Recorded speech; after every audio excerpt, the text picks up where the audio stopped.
আমি যেটা বলতে চাই, এখানে আমাদের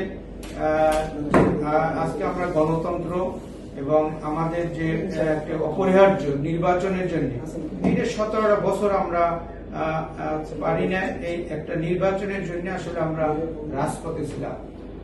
গণতন্ত্র এমনই একটি ব্যবস্থা, গণতন্ত্র হলো একটি ব্যবস্থা যেখানে সরকার জনগণের নিয়ন্ত্রণে থাকে এবং জনগণের সম্মতিতে পরিচালিত হয় এবং জনগণের কল্যাণের জন্য কাজ করে। দিস ইজ দ্য গণতন্ত্র, ডেমোক্রেসি। তো আজকে আমাদের এই যে 17টা বছর শেখ হাসিনার বিরুদ্ধে আমাদের যে সংগ্রাম, কত কাছের বন্ধু, কত কাছের সেই সহযোদ্ধাদেরকে হারিয়েছি একটি নির্বাচনের কারণে। গণতন্ত্র যেখানে অপরিহার্য ছিল, সেখানে গণতন্ত্রের বাইরে পরিবারতন্ত্র নিয়ে তার আত্মীয় স্বজন তন্ত্র এখানে পরিচালিত হয়েছে।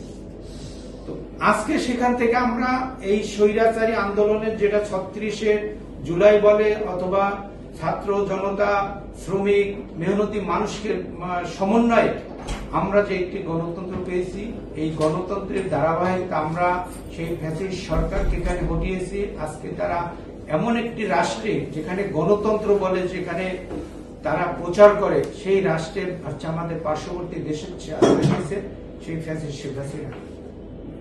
কিন্তু আমি যেটা বলতে চাই, এই নির্বাচনের জন্য আমাদের কত 2000 ছাত্র জনতা তারা শহীদ হয়েছেন, 30,000-এর মতো জীবনের চরে পঙ্গু হয়েছেন। কারো এক চোখ আছে, কারো দুই চোখ হারিয়েছে, কারো হাত হারিয়েছে, কারো পা হারিয়েছে।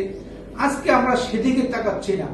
এখন আমরা নির্বাচনের অলরেডি বর্তমান অন্তর্বর্তীকালীন সরকার যেটা ঘোষণা করেছে যে আমরা ফেব্রুয়ারিতে, এবং যারা এই স্টেক হোল্ডার এবং বিএনপি নেতৃত্বে যারা যুগপৎ আন্দোলনে আমরা মাঠে ছিলাম, এই নির্বাচনের জন্য আমরা হাঁটা শুরু করছি এবং নির্বাচনের ট্রেনে আমরা উঠে গেছি। কিন্তু আজকে মাঝে দেখা যায় যে কিছু কিছু নতুন রাজনৈতিক দল আজকে তারা এর বাধা সৃষ্টি করতেছে তাদের নিবন্ধনের জন্য।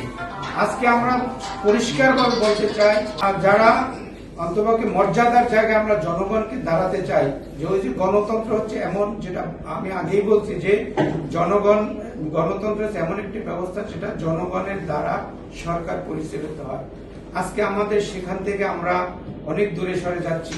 আমি এখানে পরিষ্কারভাবে বলতে চাই, আপনারা ইতিমধ্যে আলোচনা শুনেছেন যে পিআর পদ্ধতি, আমাদের যখন বন্দোবস্ত, যে 24-এর বন্দোবস্ত এবং মানদণ্ডের জায়গা, আমরা কিন্তু শেখ হাসিনা এই যে আন্দোলন থেকে সরানোর সময় কিন্তু এই কি পদ্ধতিতে হবে সেইটা না, আমরা একটা নির্বাচনকারী সরকার, সেটা হয়তো তত্ত্বাবধায়ক হোক, যে সরকারই হোক, সেই সরকারের অধীনে একটা নির্বাচন হবে এবং নির্বাচনের পরে ওই সার্বভৌমত্বের যে প্রতীক সংসদ, সেখানে আলোচনা হবে।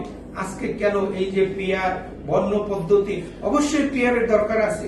আমাদের পিআর এর পর্যায়ে আমাদের যেটা শেখ হাসিনাকে হটানোর পরে আমাদের যে পরিস্থিতি, আজকে বাংলাদেশে সেই পরিস্থিতি এখনো উন্নত হয় নাই। এই পরিস্থিতিতে উন্নয়নের জন্য একটি নির্বাচন দরকার। হ্যাঁ, অবশ্যই নির্বাচনে যদি কোনো ত্রুটি থাকে, সেই ত্রুটি আমরা জনগণকে নিয়ে মোকাবেলা করব।